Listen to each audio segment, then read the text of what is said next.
says that. The reason our yesterday Dr. Pepper Twitter feed essentially said, is Ryan Clark right? I mean, who's going to win a Super Bowl first, Murray or Jackson? Believe it or not, more than half the respondents said Murray. Prisoner of the moment, right? The guy right now has come out and not necessarily complained, vented his frustration about his offense and some of the things that's happening to the Baltimore Ravens at the line of scrimmage from the defensive opponents. So people are going to look at that and be like, ah! And meanwhile, Kyler Murray is throwing the ball all over the lot with DeAndre Hopkins, Larry, my grandfather Fitzgerald. Respect your elders. Here's my guy. That's my guy.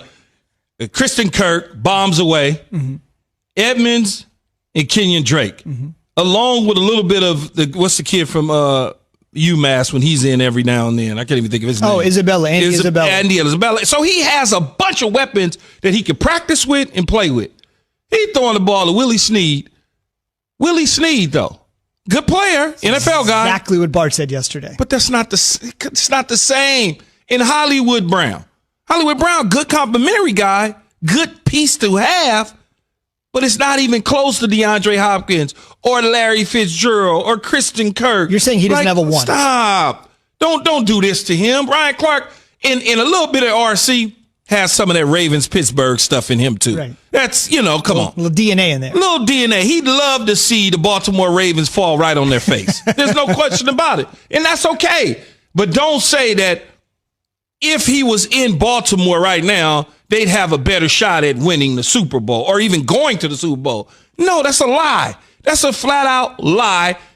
If you took those weapons that's in Arizona and dropped them in Baltimore along with Kyler Murray, that's a different story.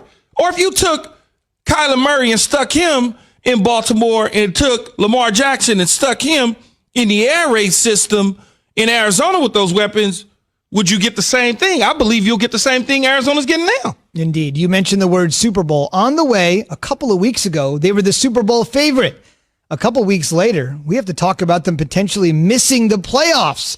And it would be the biggest story in football. We'll get into it after Key has this word from our friends at Dr. Pepper. I'm rusty. I'll find it. I told you I'll find it. Not that rusty. A little bit more when the rain came this morning, but it turned out to be a beautiful day at Augusta. It was good all around. I drove it well, hit my irons well, and putted well. There's really nothing that I could have done a little bit better. He's been looking at putting everything together. He finally did it. He did everything well. All of those guys describing one man, the defending champion at the Masters, which may seem hard to remember considering it's been almost a year and a half, 19 months since we've had the Masters. Of course, that's Tiger Woods, 4 under 68.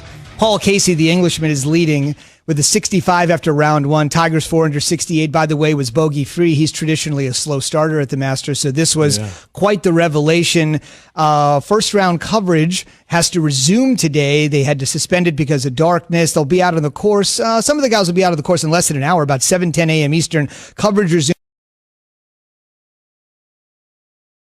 on ESPN at 7:30 a.m. Eastern. Featured groups on ESPN+. So let's just hit on Tiger here really quick in search of his 6th green jacket, which would tie his boyhood idol, Jack Nicklaus. There's just so many great stories that are out there. And the fact that he is in contention after so many amazing moments, Jay, at the Masters, hugging his late father Earl after a win, hugging his two children last year as a father himself. I mean, the stories are just amazing. That Tiger is in it, maybe heading to the weekend. We'll see what happens later today. It's one of the best stories in sports going right now, and let's love it. Man, it felt like you were watching old school Tiger yesterday. And even the way he started off with the greens being a little bit more soggy due to the conditions, and you saw them pick up speed throughout the course of the day. I mean, he missed that birdie on the last hole, but still, I mean, his drives were good. He got off the tee extremely well, and it felt like there's a lot of momentum going into day 2. Yeah, the greens were soggy, and it was one of those things. No,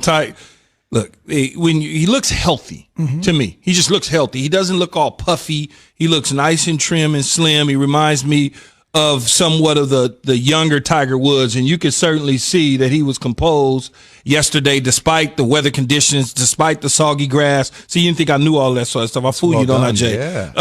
But when you watch him, it just certainly feels like he's comfortable.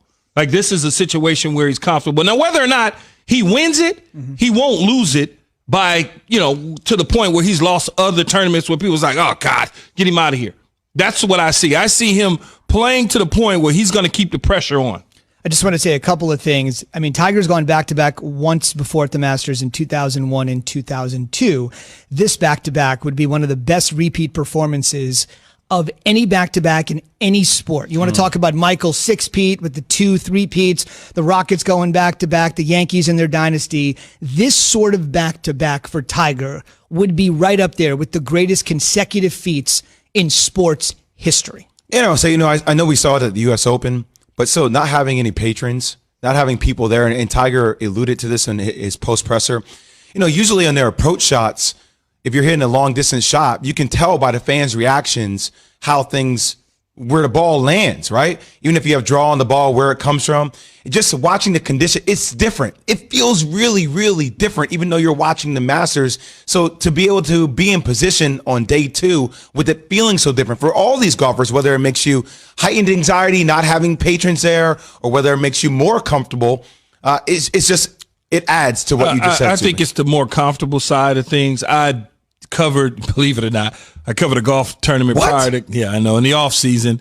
Genesis, which Tiger actually played in Southern California. That's Riviera. his tournament. His tournament at Riviera. Yes. And there was nobody there. It was like empty, right? And you could just tell and talk to some of the golfers that they could think different. They don't have to worry about the crowd roaring. They don't have to worry about some of those things. Their thought process is much different than it is when you have a crowd as they start to walk wherever they need to walk to. The greens, the trail, whatever you want to call it. As we get into this day 3, it will be interesting though, because the pressure that you felt last year, Zubin, when Tiger made a really good shot, hearing the roars from the patrons, that had to psychologically affect other people who are in contention when you know that a guy like Tiger is making headway. Or if he just birdied a hole, you're like, well, what happened to birdie? It just puts subliminal pressure on yourself to perform higher if you're in the hunt. Yeah, that's what happened to Brooks Koepka last year. Exactly. 30 seconds. Dustin Johnson is 3 under. Phil Mickelson is 1 under. The betting favorite Bryson DeChambeau is 2 under.